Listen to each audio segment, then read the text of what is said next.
قریب تر ہے، پھر ہم سے مقدم ہے وہ تخلیق میں، والجان خلقناہ من قبل من نار السموم، قرآن مجید میں اس کی صراحت بھی آ گئی۔ لیکن وہ ابلیس کی جس کے ساتھ یہ سارا ماجرا پیش آیا وہ ملائکہ میں سے نہیں تھا، جنات میں سے تھا، یہ سورہ کہف میں آ گیا، کان من الجن ففسق عن امر ربی۔ تو یہ تمام چیزیں ذہن میں رکھیے۔ اور آخری بات، اب ہمیں وقت بہت تیزی سے گزر رہا ہے، آگے بڑھنا چاہیے، آخری بات یہ کہ اس سورت کے ان تمام مضامین کو آپ متشابہات کے کھاتے میں درج کر لیجیے۔ یہ کیسے ہوا ہے، کب ہوا ہے، بس اس کا جو نتیجہ نکلتا ہے اسے تو مضبوطی سے تھامنا ہے ہم نے، لیکن یہ کہ ہمارے تصور سے ماورا ہیں یہ باتیں جو ہوئی ہیں، اور ظاہر بات ہے استعاراتی انداز ہے، اس لیے کہ اللہ کا قول بھی ایسا نہیں ہے جیسے میں آپ سے کوئی بات کہہ رہا ہوں یا آپ ایک دوسرے سے کوئی بات کہیں۔ اللہ کا کلام، اس کی کیا شان ہوگی؟ اس قال ربک للملائکہ، اللہ نے کہا، کیسے کہا؟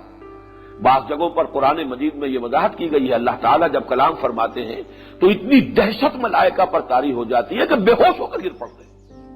وہ تو اس کے بعد جو ہے ان میں سے جو بھی ملائکہ مقربین ہیں وہ کچھ سمجھتے ہیں بات کو، اس قدر اللہ تعالیٰ کی خشیت اور اس وقت دہشت کی کیفیت ہوتی ہے۔ ماذا قال ربکم، پھر وہ ایک دوسرے سے پوچھتے کیا فرمایا پروردگار نے؟ قال الحق، وہ کہیں گے کہ حق کہا، جو کچھ کہا۔ تو معلوم یہ ہوا کہ اس کو اس طریقے سے نہ سمجھیے، یا جیسے حضرت آدم کو سجدہ کرایا گیا تو جیسے کوئی دربار لگا ہوا ہے اور وہ دربار میں وہ سامنے دیکھ رہے ہیں کہ آدم تشریف فرما ہے اور فرشتے سب جھک گئے، اس کو اس طریقے سے کہیں آپ کو اپنے ذہن میں اس کا خاکہ، اس کی تصویر، وہ انسانی جو واقعات جیسے ہوتے ہیں ہمارے مشاہدے اور تجربے کے، اس طرح کا کوئی نقشہ اپنے ذہن میں نہ بنا لے۔ یہ سب وہ استعاراتی کلام ہے، ہوا ہے، یہ اسی انداز میں ہوا ہے، لیکن کیسے ہوا ہے اس کو ہم نہیں سمجھ سکتے، اور جو کچھ کہ اس سے نتیجہ نکالنا ہے بس وہ ہے اصل شے، اس کا محکم حصہ، اس کا شہد جو آپ نے نکال لینا ہے وہ اس کا نتیجہ ہے۔ اور وہ نتیجہ کیا ہے؟ پہلے حصے کے نتیجے دو ہیں، آدم کا مقام خلیفۃ اللہ فی الارض، نمبر دو اس خلافت کی اصل بنیاد علم الاسماء ہے جو آدم کو دے دیا گیا۔ فرمایا وَإِذْ قَالَ رَبُّكَ لِلْمَلَائِكَةِ إِنِّي جَاعِلٌ فِي الْأَرْضِ خَلِيفَةً، اور یاد کرو جب کہ کہا تھا آپ کے رب نے فرشتوں سے میں بنانے والا ہوں زمین میں خلیفہ۔ اس خلیفہ کے لفظ پر بڑی بحث ہوئی ہے، ویسے تو لفظ خلف پیچھے آنے والا خلیفہ، جانشین خلیفہ ہوتا ہے، لیکن یہ کہ اس کا استعمال جو ہے کثرت کے ساتھ وہ نائب کے لیے، جو بھی کوئی نیابت کسی کی طرف سے کسی کو دے دی جائے، اور وہ اس وجہ سے بھی ہو سکتی ہے کہ کوئی شخص جو ہے، کوئی ہستی، اس کا انتقال ہو جائے تو اس کی جگہ پر نائب آ جائے گا، جانشین آ جائے گا، وہ خلیفہ ہوگا، یا فرض کیجئے کسی وجہ سے وہ معذور ہو جائے اور اپنی زندگی میں کسی کو اپنا خلیفہ نامزد کر دے۔ لیکن ایک سبب جس پر ہمارے مفسرین کا اجماع ہے وہ یہ ہے کہ یہ ظاہر بات ہے نہ اللہ تعالیٰ کے غائب ہونے کی وجہ سے ہے، نہ معاذ اللہ اللہ کو موت آئی نہ آئے گی، حی و قیوم ہے، وہ لا یموت، اس کو موت اس پر وارد ہونے والی نہیں ہے، پھر معاذ اللہ کوئی عجز نہیں ہے، پھر یہ کہ وہ کہیں غائب نہیں ہے، ہر آن ہر جگہ موجود ہے، لیکن یہ ہے کہ کسی ہستی کے مقام اور مرتبے کے اظہار کے لیے بھی اس کے لیے لفظ خلیفہ استعمال ہوتا ہے، اور آدم کے اور ذریت آدم کے خلیفہ قرار دیے جانے کا جو اصل مطلب ہے وہ یہ ہے کہ اللہ تعالیٰ نے اگرچہ غائب نہیں ہے، وہ حاضر ہے ہر جگہ، ہوا معکم اینما کنتم، لیکن اس نے ایک پردہ غیب حائل کر دیا ہے، اس پردہ غیب کے ادھر انسان کو اس نے خلافت عطا فرمائی ہے، اسے نیابت دی ہے، اسے اختیار دیا ہے، اس کو کچھ آٹونومی دی ہے، اور یہ ہے در حقیقت آدم کا وہ مقام اور ذریت آدم کا کہ جو مخصوص ہے اس کے ساتھ۔ تو اس میں دو بحثیں ہیں کہ جب کہا اللہ تعالیٰ نے انی جاعل فی الارض خلیفہ، تو اس سے مراد کیا ہے؟ آیا آدم یا ذریت آدم؟ ایک رائے یہ کہ مراد ہے ذریت آدم، نسل آدم، شخص آدم نہیں، اس لیے کہ یہاں پر لفظ آدم کا تذکرہ نہیں ہے، وہ تو آگے آئے گا، وعلم آدم الاسماء کلھا، یہاں پہ خلیفہ کا لفظ مجرد آیا ہے، لیکن اس میں اکثریت کی رائے ہے کہ مراد حضرت آدم ہے شخصاً۔ اس سے آگے بات یہ کہ خلافت کس معنی میں ہے،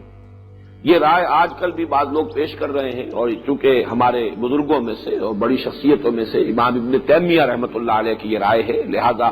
ہمارے ہاں اہل علم کا بھی ایک حلقہ ہے، اگرچہ بعض لوگوں نے تو محض یہ جو خلافت کا لفظ ہم نے استعمال کیا ہے تو اس کی تغلیط میں اور اس کی مخالفت میں وہ بات پیش کی ہے کہ اللہ تعالیٰ کی خلافت کا کیا سوال، اللہ تعالیٰ تو خود موجود ہے ہر جگہ پر، ہر آن، اس کو تو کوئی معاذ اللہ نہ موت آئی ہے نہ موت آئے گی، پھر خلافت کا کیا سوال؟ تو آدم یا ذریت آدم کے خلیفۃ اللہ ہونے کا تصور ہی گویا کہ ان کے نزدیک غلط ہے، بلکہ وہ تو یہاں تک بھی الفاظ استعمال کر دیتے کہ تو شرک اور کفر ہے، اللہ کا خلیفہ کیا مانی جا رہا ہے۔ لیکن یہ کہ اچھی طرح نوٹ کر لیجئے کہ قرآن مجید کی تفسیر میں جب اس طرح کے معاملات میں ہمیں سلف کی طرف بھی رجوع کرنا ہے، اور ظاہر بات ہے کہ صحابہ کرام سے بڑھ کر ان چیزوں کا جاننے والا اور کوئی نہیں ہے، یہ کوئی مادی علوم نہیں ہے، بلکہ یہ تو وہ حقائق ہے کہ جو حقائق بذریعہ وحی ہی معلوم ہو سکتے ہیں، اور اس کا منبع اور سرچشمہ تو ذات محمدی رہے گی صلی اللہ علیہ وسلم، اور ذات محمدی سے براہ راست اور اولاً اکتساب کرنے والے صحابہ کرام ہیں۔ البتہ صحابہ کرام میں بھی جو اقوال منقول ہوئے ہیں اس میں دو رائے موجود ہیں۔ اکثریت کی رائے یہ ہے کہ یہ خلیفۃ اللہ، میں اپنا خلیفہ بنانے والا ہوں زمین میں، اگرچہ یہاں صراحت نہیں ہے، انی جاعل فی الارض خلیفہ، میں زمین میں ایک خلیفہ بنانے والا ہوں، میں نے فیصلہ کر لیا ہے کہ زمین میں ایک خلیفہ بناؤں۔ یہ جاعل کا لفظ جب آتا ہے عربی زبان میں، فاعل، اس میں فاعل ہے یہ جاعل، اس میں ایک عزیمت ہوتی ہے، پختہ ارادہ، فیصلہ، اس لیے میں نے یہ ترجمے میں لفظ کا اضافہ کیا، میں نے فیصلہ کر لیا ہے کہ زمین میں ایک خلیفہ بناؤں۔ لیکن یہ کہ اپنا خلیفہ بناؤں یا کسی اور کا خلیفہ بناؤں، اس کا امکان جہاں تک متن کا تعلق ہے آیت کے، وہ دونوں امکانات موجود ہیں۔ چنانچہ ہمیں سلف میں بھی یہ دونوں قول مل جاتے ہیں۔ ایک قول یہ ہے کہ چونکہ جنات پہلے سے تھے اور جنات نے یہاں سرکشی مچائی، ان میں شر کا عنصر جو ہے غالب ہے، اس اعتبار سے کہا گیا کہ ان کو یہاں سے بے دخل کیا گیا اور ان کا خلیفہ بنا کر ان کے بعد آنے والے ہیں آدم اور ذریت آدم، تو گویا کہ وہ خلیفہ ہوئے جنات کے۔ یہ ایک رائے ہے اور سلف میں بھی موجود ہے، لہذا اگر کوئی شخص اس کو مانے تو مجھے اس پر کوئی نکیر نہیں ہوگی، لیکن یہ کہ دوسری رائے کی نفی کرنا یہ در حقیقت زیادتی ہے، اس لیے کہ صحابہ کرام میں بھی وہ دوسرا قول زیادہ مقبول ہے کہ یہ اللہ کا خلیفہ بنایا گیا حضرت آدم کو۔ چنانچہ میں آپ کو عبارت سنا رہا ہوں جو امام رازی نے سمپ کیا ہے اس کو، ذکروا فیہ وجہین، مفسرین نے، اسلاف نے اس میں دو امکانات کا اظہار کیا ہے۔ الاول، پہلا امکان یہ ہے کہ بِأَنَّهُ تَعَالَى نَفَى الْجِنَّ مِنَ الْأَرْضِ، کہ اللہ تعالیٰ نے جنات کو زمین سے بے دخل کیا، وَأَسْكَنَ آدَمَ الْأَرْضَ فَكَانَ آدَمُ خَلِيفَةً لِأُولَٰئِكَ الْجِنِّ الَّذِينَ تَقَدَّمُوهُ،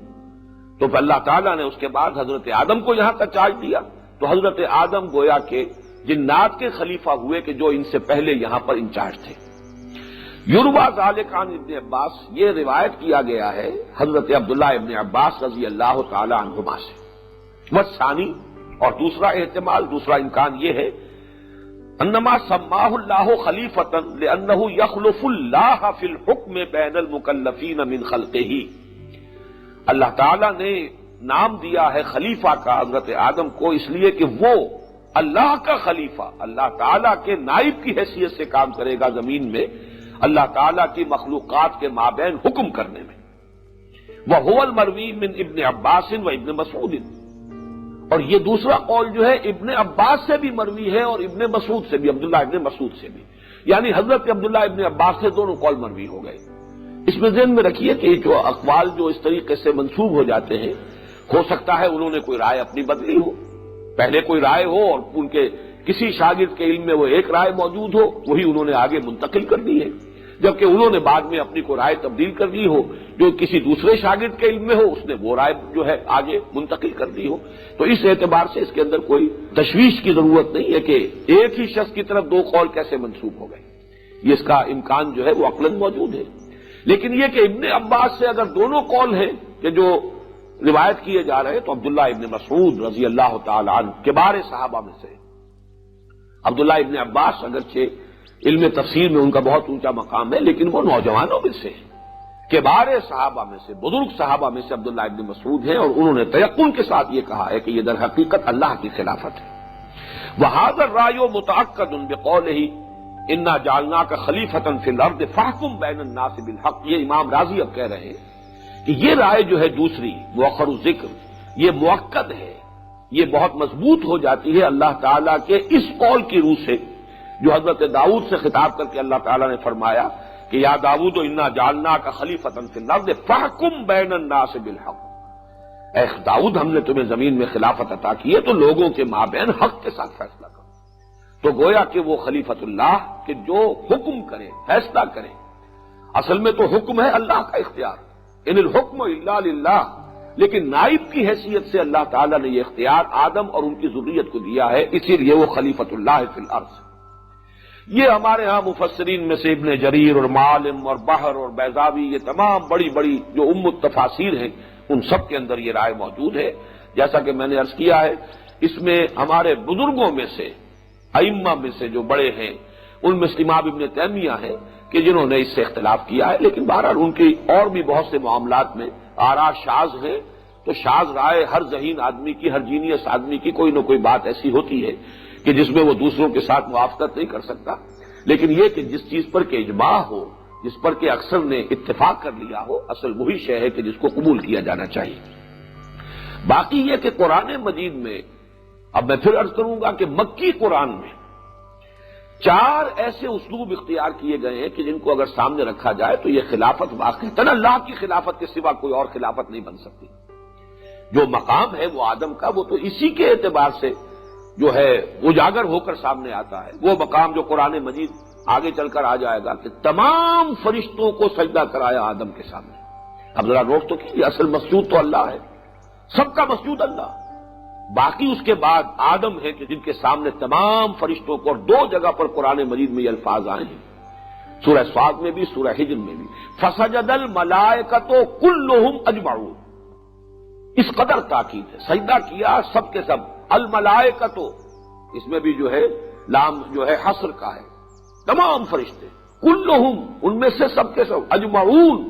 وہ سب کے سب جمع ہو کر یک بارگی ایک جماعت کی صورت میں انہوں نے سجدہ کیا آدم کو۔ اب یہ مقام جو ہے، یہ انداز تعبیر 6 مرتبہ اس کا تذکرہ ہونا، 7 مرتبہ تذکرہ ہونا، بلکہ تو یہ ظاہر بات ہے، ثابت کر رہا ہے کہ اللہ کے بعد مقام آدم کا ہے، اس میں کوئی شک نہیں۔ چونکہ ذریت آدم میں سے ہیں خود حضور صلی اللہ علیہ وسلم، یہاں پہ ہم آدم کو ایک نوع کی حیثیت سے لے رہے ہیں، تو اس کائنات کے اندر جملہ مخلوقات میں باقی سب سے، اسی لیے اشرف المخلوقات، تمام مخلوقات میں سب سے اشرف، سب سے افضل وہ آدم ہے، اور نسل آدم ہے، ذریت آدم ہے۔ اسی طرح فرمایا گیا خلقتہ بیدی، میں نے اس آدم کو بنایا اپنے دونوں ہاتھوں سے، اور اس کی تعبیر اس کے سوا کوئی نہیں ہو سکتی، ورنہ اللہ تعالیٰ کے ایسے کوئی 2 ہاتھ نہیں ہے۔ یا تو یوں کہا جائے گا کہ اس سے مراد ہے بڑے اہتمام سے میں نے بنایا ہے آدم کو، لیکن میرے نزدیک اس کی تعبیر صحیح ترین یہ ہے کہ اللہ تعالیٰ کی ذات ہے جس میں عالم امر اور عالم خلق دونوں اس کے قبضہ قدرت میں ہیں، الا لہ الخلق والامر،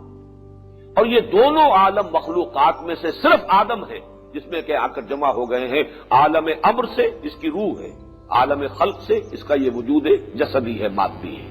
یہ دونوں عالم اگر جمع ہوئے ہیں تو وہ صرف ایک مخلوق ہے، اور وہ انسان ہے، ورنہ ملائکہ صرف عالم امر کی شے ہے، جنات صرف عالم خلق کی شے ہیں، ان میں وہ روح نہیں پھونکی گئی۔ وہ روح کا پھونکا جانا ہی تو در حقیقت حضرت آدم کی اس شرف کو اور ان کے اس مقام اور مرتبے کو واضح کرتا ہے، جیسا کہ 2 جگہ پر آیا ہے، فَإِذَا سَوَّيْتُهُ، سورہ حجر اور سورہ صاد، ان الفاظ میں تو ایک شوشے کا بھی فرق نہیں ہے دونوں جگہ پر، فَإِذَا سَوَّيْتُهُ وَنَفَخْتُ فِيهِ مِن رُوحِي فَقَعُوا لَهُ سَاجِدِينَ۔ سورہ صاد میں اور سورہ حجر میں صرف اتنا فرق ہے کہ پہلے فرمایا اذ قال ربک انی خالق بشرا من طین، یہاں صرف لفظ طین آیا ہے سورہ صاد میں، جبکہ سورہ حجر میں ہے اذ قال ربک انی خالق بشرا من صلصال من حمأ مسنون۔ اس آیت میں تو طین اور صلصال من حمأ مسنون کا فرق ہے، آگے 2 آیتیں بالکل وہی ہیں جو ریپیٹ ہوئی ہیں، فَإِذَا سَوَّيْتُهُ وَنَفَخْتُ فِيهِ مِن رُوحِي فَقَعُوا لَهُ سَاجِدِينَ فَسَجَدَ الْمَلَائِكَةُ كُلُّهُمْ أَجْمَعُونَ، فرشتوں نے سب کے سب نے سجدہ کیا۔ ظاہر بات ہے اس کے ساتھ تو یہی مناسبت رکھنے والی شے ہے، خلقتہ بیدی، جسے میں نے اپنے دونوں ہاتھوں سے بنایا، عالم خلق عالم امر دونوں جمع ہو گئے اس ہستی کے اندر۔ اسی طریقے سے وَلَقَدْ كَرَّمْنَا بَنِي آدَمَ وَحَمَلْنَاهُمْ فِي الْبَرِّ وَالْبَحْرِ وَرَزَقْنَاهُمْ مِنَ الطَّيِّبَاتِ وَفَضَّلْنَاهُمْ عَلَىٰ كَثِيرٍ مِّمَّنْ خَلَقْنَا تَفْضِيلًا۔ اور یہ نوٹ کیجئے سورہ بنی اسرائیل میں جو میں نے بتایا کہ 7ویں رکوع میں آیا ہے یہ قصہ آدم و ابلیس، اور اس کے فوراً بعد جو ہے یہ آیت آئی ہے، ہم نے بنی آدم کو بہت احساس ہم نے کیا ہے، بڑی تکریم کی ہے آدم کی نسل کی۔ اسی طریقے سے حدیث میں ایک لفظ آیا ہے، اگرچہ قرآن میں نہیں ہے لیکن تورات میں موجود ہے. And God created man in his own image. اللہ نے انسان کو بنایا خود اپنی شکل پر، اور حدیث میں موجود ہے، حدیث صحیح، خلق اللہ آدم علی صورتہ، اللہ نے آدم کو اپنی صورت پر بنایا. صورت سے مراد یہ شکل نہیں ہے، یہ فیچرز نہیں ہے، یہ جسم نہیں ہے. میں پھر یہی کہوں گا کہ اس کی تعبیر وہی ہے کہ خلق اور امر دونوں کو جمع کر دینا، یہی ہے در حقیقت. یا اللہ کی ذات میں اختیار کے اعتبار سے جمع ہے خلق بھی اور امر بھی، الا لہ الخلق والامر، یا پھر انسان کے وجود میں آ کر یہ دونوں عالم جو ہے یکجا ہو گئے ہیں، جمع ہو گئے ہیں. اور اس میں پھر مدنی صورتوں میں سے سورہ احزاب میں جو انداز بیان آیا ہے، اِنَّا عَرَضْنَا الْأَمَانَةَ عَلَى السَّمَاوَاتِ وَالْأَرْضِ وَالْجِبَالِ فَأَبَيْنَ أَن يَحْمِلْنَهَا وَأَشْفَقْنَ مِنْهَا وَحَمَلَهَا الْإِنسَانُ. کوئی ہے شے، امانت ہے کوئی اللہ کی کہ جو اللہ تعالیٰ نے، اب اس کو بھی استعارہ کہیں گے کہ ہم نے آسمانوں پر، زمین پر، پہاڑوں پر، ہر شے پر پیش کیا، سب ڈر گئے، سب نے گھبرا کر انکار کیا. انسان نے اس بات کو، آسماں بار امانت نہ تواں گشت، وہ جو آتا ہے کہ وہ نہیں اٹھا سکے، آسمان بھی نہ اٹھا سکا. قرائے فال بنام من دیوانہ زدن، یہ تو میرے ہی نام جو ہے اللہ تعالیٰ کی طرف سے قرآن نکلا ہے. میرے نزدیک وہ روح ہے، وَنَفَخْتُ فِيهِ مِن رُوحِي، یہ ہے اصل میں وہ جو اعزاز اور اکرام کی اصل بنیاد ہے. اس لیے مسجود ملائک بنے ہیں. وہ ہومو سیپینز مسجود نہیں ہے، مسجود تو در حقیقت وہ ہومو سیپین ہے جس میں کہ روح خداوندی پھونک دی گئی. اس اعتبار سے اس کا وہ مقام و مرتبہ بنا ہے. یہاں میں ایک بات اور عرض کر دوں، اس لیے کہ مجھے نہیں معلوم کہ پھر اس کا موقع ملتا ہے یا نہیں ملتا. میں نے چونکہ ابھی عرض کیا ہے کہ میرا اپنا ذاتی رجحان ہے ایوولوشن کی طرف، اور یہ میرا کیا، مولانا روم کا ہے، ابن مسکوے کا ہے، یہ سارا ڈاروین کے تو ابھی آباء و اجداد کا بھی کہیں وجود نہیں تھا، یہ تو کل کی شے ہے. ہمارے مفکرین اور ہمارے حکماء جو ہیں اس نظریہ ارتقاء کو اس سے بہت پہلے 780 پیکر دیدام پشچت ارسم کے مردم کم شوم، میں پہلے جمادات کے عالم میں تھا، پھر نباتات کے عالم میں آیا، پھر حیوانات کے عالم میں آیا. میں نہ معلوم کہاں سے ہوتا ہوا آ رہا ہوں. مجھے کوئی اندیشہ نہیں ہے کہ موت جو ہے میرے اندر کوئی شے کم کر دے گی. وہی بات کہ کنتم امواتا فاحیاکم ثم یمیتکم ثم یحییکم ثم الیہ ترجعون، میرے لیے موت کا کیا سوال. یہ تو ثابت ہے سورہ قرآن، ہمارے لیے موت کا کوئی تصور ہے ہی نہیں، کوئی اینڈ ہے ہی نہیں. اس لیے کہ اہل سنت کے نزدیک جنت اور دوزخ دونوں ابدی ہیں، چاہے ادھر گئے چاہے ادھر گئے. امام ابن تیمیہ اور ابن عربی کے نزدیک جہنم ابدی نہیں ہے، ایک وقت آئے گا کہ ختم ہو جائے گی. جنت ابدی ہے، ہمیشہ رہنے والی ہے. بہرحال وہ مسئلہ جو ہے وہ میں نے اس سے پہلے ڈسکس نہیں کیا. اس وقت میں یہ عرض کر رہا ہوں کہ یہ ایک تصور جو ایوولوشن کی روح سے سامنے آتا ہے، قرآن مجید کا ایک مقام ایسا ہے جو اس کی بڑی بھرپور تائید کرتا ہے، وہ سورہ اعراف کا مقام ہے. وہاں جمع کے صیغے سے بات شروع کی گئی ہے. وَلَقَدْ خَلَقْنَاكُمْ، ہم نے تمہیں بنایا، پیدا کیا. ثُمَّ صَوَّرْنَاكُمْ، پھر تمہاری تصویر کشی کی، تمہارا نقشہ بنا دیا، تمہارے فیچرز بنا دیے، تمہاری صورت گری کی. ثُمَّ قُلْنَا لِلْمَلَائِكَةِ اسْجُدُوا لِآدَمَ، پھر ہم نے کہا فرشتوں سے کہ جھک جاؤ آدم کے سامنے. یہاں یہ نہیں کہا کہ ہم نے آدم کو بنایا اور اس کی صورت گری کی اور پھر ہم نے کہا فرشتوں سے کہ جھک جاؤ آدم کے سامنے. بات جمع کا صیغہ ہے. معلوم ایسا ہوتا ہے کہ ایک نو پہلے وجود میں آئی ہے، ہومو سیپینس ایک نو کی حیثیت سے پہلے وجود میں آئی ہے، اور اس نو میں سے ایک سلیکٹڈ انڈیویجول آدم ہے علیہ الصلوۃ والسلام. لیکن اب یہ حیوان محض نہیں رہے. جب تک محض ایک نو جو ہے ہومو سیپینس کی تھی اس وقت تک وہ حیوان تھے. لیکن جب ان میں سے ایک سلیکٹڈ کو لے کر فَإِذَا سَوَّيْتُهُ وَنَفَخْتُ فِيهِ مِن رُوحِي، اب یہاں پر واحد کا صیغہ آ رہا ہے. جب میں اس کی پوری نوک پلک سوار دوں اور اس میں اپنی روح میں سے پھونک دوں، تو جس میں وہ روح پھونکی گئی ہے وہ ایک انڈیویجول ہے اس نو کا، وہ ہومو سیپینز میں سے ایک ہے فرد جس کو اللہ نے چنا ہے اور اس کے اندر اس روح کو پھونکا ہے. اب وہ آدم بن گیا ہے، اب وہ نرا ہومو سیپینز نہیں. اور یہ بالکل ممکن ہے کہ جیسے ہماری بڑی بڑی سپیشیز جو ہیں بالکل معدوم ہو گئی، ڈینوسارز وغیرہ جن کے اتنے بڑے بڑے مجسمے نکلتے ہیں، لیکن یہ کہ اب ان کا کہیں وجود نہیں ہے، وہ بقیہ نو پوری کی پوری ختم ہو گئی ہو. صرف اس کے بعد آدم جو ایک انڈیویجول تھے، اس ایوالوڈ سپیشیز کے ایک انڈیویجول جن کو اللہ نے چنا اور جس میں پھر روح پھونکی ہے. نسل آدم اب باقی ساری بھی ہے جو دنیا کے اندر موجود ہے، وہ اسی ایک فرد کی نسل ہے. اس میں قطعاً کوئی شے مستبد نہیں، نہ سائنٹیفک اعتبار سے نہ قرآن کے اعتبار سے۔ قرآن مجید میں اس کے شواہد جو ہیں موجود ہیں، اس لفظ میں بھی موجود ہیں، ان اللہ اصطفیٰ آدم و نوحا وآل ابراہیم وآل عمران علی العالمین۔ آدم کو بھی چنا ہے اللہ نے۔ چنا جاتا ہے کسی مجموعے کے اندر سے، کسی کوئی مجموعہ ہے آپ چن لیتے ہیں، جیسے میں کہا کرتا ہوں استفاء اور اجتباء کا فرق جو ہے کہ کوئی گلاب کا پودا ہے، اس میں 10 پھول لگے ہوئے ہیں،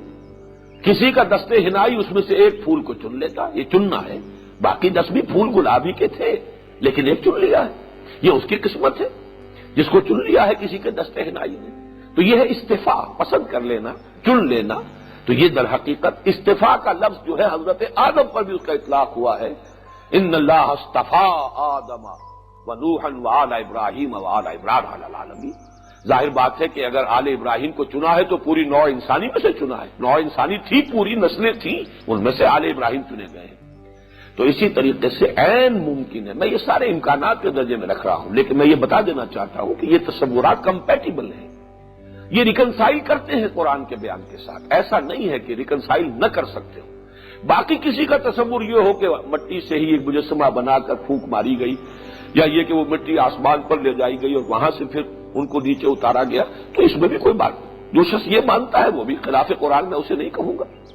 قرآن مجید میں اس کا بھی امکان موجود ہے۔ اور یہی در حقیقت قرآن مجید کے اعجاز کا بہت اہم پہلو ہے، ایک عام آدمی کی ذہنی سطح پر بھی اصل بات تو یہ بتانی اللہ نے بنایا، خالق وہ ہے، یہ بات ہے جو سمجھانی ہے ہر ایک کو۔ ایک خالق ہے، اس نے تمہیں بنایا، وہ تمہارا مالک ہے اور تمہیں اس کے پاس واپس بھی جانا ہے۔ انا للہ و انا الیہ راجعون، اصل بات تو یہ بتانی۔ باقی کیسے بنایا، کن مراحل میں سے بنایا، کن مدارج میں سے بنایا، کس شے سے بنایا، اب اس میں جو وسعت ہے قرآن کی کہ صرف تراب نہیں کہا، کہ یہ بھی کہا جا سکتا ہے بہت ٹیکسنگ کر رہا ہے قرآن، ذہن پر بوجھ ڈال رہا ہے، من صلصال من حمأ مسنون، اتنے ثقیل الفاظ۔ اور یہ سورہ ہجر میں 3 دفعہ آئے ہیں، یہ پوری کی پوری ترکیب جو کہ تو من صلصال من حمأ مسنون۔ تو یہ جو ہے آخر اس میں کوئی حکمت ہے، اس میں اشارے ہیں اہل علم کے لیے، اسی میں وہ بات چیز مضمر ہے کہ جب تمہارا علم بڑھے گا، جب تم سمجھو گے ان چیزوں کو، تب تم پر یہ حقیقت اور مبرہن ہو جائے گی۔ سنوریہم آیاتنا فی الآفاق وفی انفسہم حتی یتبین لہم انہ الحق، ہم انہیں اپنی نشانیاں دکھائیں گے آسمانوں میں اور زمین میں، یہاں تک کہ یہ حقیقت ان پر بالکل منکشف ہو جائے گی، آسمانوں میں زمین میں ان کی اپنی جانوں میں نشانیاں دکھائیں گے کہ یہ بات مبرہن ہو جائے گی، یہ قرآن حق ہے، سرتا سر حق ہے، اس کے اندر جو کچھ اللہ نے ہمیں بتایا ہے وہ سب کا سب صحیح ہے، درست ہے۔ تو یہ اس اعتبار سے یہ جو آج تو ہم صرف ایک ہی آیت تک رہ گئے، اس لیے کہ اس میں بہرحال یہ تمہیدی مضامین ہو گئے، وَإِذْ قَالَ رَبُّكَ لِلْمَلَائِكَةِ إِنِّي جَاعِلٌ فِي الْأَرْضِ خَلِيفَةً، اور یاد کرو جب کہ کہا تھا آپ کے رب نے فرشتوں سے، میں بنانے والا ہوں، میں فیصلہ کر چکا ہوں زمین میں ایک نائب یا ایک خلیفہ بنانے کا۔ قَالُوا أَتَجْعَلُ فِيهَا مَن يُفْسِدُ فِيهَا وَيَسْفِكُ الدِّمَاءَ، انہوں نے کہا کہ پروردگار کیا تو اس میں بنائے گا اس کو جو اس میں فساد مچائے گا اور خون ریزی کرے گا، وَنَحْنُ نُسَبِّحُ بِحَمْدِكَ وَنُقَدِّسُ لَكَ، جبکہ ہم آپ کی تسبیح میں لگے ہوئے ہیں، آپ کی حمد کے ساتھ، اور تقدیس کر رہے ہیں آپ کی۔ قَالَ إِنِّي أَعْلَمُ مَا لَا تَعْلَمُونَ، اللہ نے فرمایا میں جانتا ہوں جو تم نہیں جانتے۔ اب اس میں ایک سوال تو یہ پیدا ہوتا ہے کہ فرشتوں کو کیسے یہ معلوم ہوا کہ آدم یا اس کی ذریت جو ہے زمین کے اندر فساد کرے گی؟ اس کا سیدھا سا جواب بالکل تشفی بخش وہ یہ ہے کہ خلیفہ کے لفظ میں یہ شے مضمر ہے کہ اسے آٹونومی دی جائے گی۔ آٹونومی ہوگی جہاں اختیار ہے اس کے غلط ہونے کا اور غلط استعمال ہونے کا امکان موجود ہے، جہاں اختیار نہیں ہے فرشتے جو ہیں وہ تو جو حکم ہے وہی کرتے ہیں، کوئی اختیار نہیں، دے ہیو نو چوائس۔ اہل سنت کا مجمع اہل عقیدہ یہی ہے، لہذا کوئی فساد کا سوال نہیں۔ لیکن جہاں آٹونومی ہوگی، جہاں چوائس ہوگا، جہاں اختیار ہوگا، جہاں اس کے صحیح استعمال ہونے کا امکان ہے وہاں غلط استعمال ہونے کا بھی امکان ہے۔ Authority tends to corrupt and absolute authority corrupts absolutely, تو یہاں بہرحال ایبسولوٹ اتھارٹی کا تصور تو نہیں تھا، پھر بھی اتھارٹی تو ہے نا کچھ، اس لیے انہوں نے سمجھا کہ بہرحال ان کے اندر بھی ایک اختیار اور ارادہ اللہ نے رکھا تھا، مکلف وجود ہے جس میں خیر اور شر دونوں کا امکان ہے، اور انہوں نے پوریزی بھی کی اور فساد بھی مچایا، تو انہیں پر قیاس کرتے ہوئے فرشتوں نے کہا کہ یہ اگر اس کو خلافت دی جائے گی اور اسے وہ اختیار دیا جائے گا، وہ آٹونومی ہوگی، تو یہ فساد بھی زمین میں بچائے گا اور خورجی کرے گا۔ وَنَحْنُ نُسَبِّحُ بِحَمْدِكَ وَنُقَدِّسُ لَكَ، واو یہاں پر واو حالیہ ہے، طرح حالے کے ہمیں کوئی ضرورت محسوس نہیں ہو رہی پروردگار ہمیں یہ بتایا جائے کہ آخر ضرورت کیا ہے کسی کو خلیفہ بنانے کی، جبکہ حال یہ ہے درا حالے کے ہم آپ کی تسبیح میں لگے ہوئے حمد کے ساتھ اور آپ کی تقدیس کر رہے ہیں۔ یہ دو الفاظ یہاں جمع ہو کر آئے، تسبیح اور تقدیس، ان کو سمجھ لیجئے۔ اگرچہ پاکی بیان کرنا، پاکی بولنا، ان دونوں کا ایک لفظ میں ترجمہ کیا جائے تو یہی ہے، لیکن تسبیح کا لفظ بنا ہے سبح سے، سبح کے معنی تیرنا۔ کوئی شے تیزی کے ساتھ حرکت کرے، اگر وہ پانی میں تیزی سے حرکت کر رہی ہے تو ڈوبے گی نہیں، سطح پر برقرار رہے گی۔ اگر وہ ہوا میں تیزی سے، خلا میں تیزی سے حرکت کر رہی ہے تو اپنے مدار پر اور اپنی سطح پر برقرار رہے گی۔ تو اس کے اندر ایک حرکت، تیزی کے ساتھ، گرم جوشی کے ساتھ، یہ جو ہے سرگرم ہونا، یہ اس لفظ کے اندر موجود۔ کسی کے حکم کی بجا آوری میں سرگرمی دکھانا، اور اس درجے کے اس کا ہر حکم جو ہے اس کے لیے واجب الاطاعت ہو جائے، تو تسبیح کا یہ اصل مفہوم ہے جو تقدیس سے اسے علیحدہ کرتا ہے۔ تقدیس کا مفہوم اعتقاد کے اعتبار سے زبانی طور پر اور اقرار کے درجے میں کسی کی بڑائی، کسی کی بزرگی، کسی کا ہر نقص سے، عیب سے پاک ہونا، یہ تقدیس ہے۔ اس میں اعتقاد اور نظری اور فکری ایلیمنٹ زیادہ ہے۔ تسبیح اپنے عمل سے، اپنے رویے سے ظاہر ہو جائے کہ یہ اس کی بزرگی، اس کی عظمت اور اس کے اختیار اور اس کے اقتدار اور اس کی عظمت کے سامنے اپنے آپ کو جھکائے ہوئے ہے، تو معلوم یہ ہوا کہ ہم آپ کے تمام فرامین، احکام، آپ کی تمام مشیتوں، آپ کے تمام ارادوں، جو بھی آپ کا حکم ہے، حکم بجا لا رہے ہیں پوری سرگرمی کے ساتھ اور آپ کے حمد کے ساتھ، شکر ادا کرتے ہوئے۔ یہ بڑا پیارا یہاں پر ہے نسبح بحمدہ کا، گویا کہ ہم شکر ادا کر رہے ہیں کہ ہمیں آپ کے احکام کو بجا لانے کا موقع ملا۔ منت منع کی خدمت سلطان ہمیں کلی، منت شناس ازو یہ بخدمت میں داشت، ہم تو آپ کا شکر ادا کرتے ہوئے، آپ کا احسان مانتے ہوئے، آپ کی حمد کے ترانے الاپتے ہوئے، آپ کے احکام کی بجاوری میں پوری طرح سرگرم ہیں، اور جو بھی آپ کی تسبیح و تقدیس ہے اس کا حق ادا کر رہے ہیں، تو کوئی ضرورت کا احساس نہیں ہو رہا کہ جس کی وجہ سے خلافت دی جا رہی ہو اور کسی کو خلیفہ مقرر اور معین کیا جائے۔ فرمایا انی اعلم ما لا تعلمون، میں جانتا ہوں جو تم نہیں جانتے۔ بارک اللہ لی ولکم فی القرآن العظیم ونفعنی وإیاکم بالآیات والذکر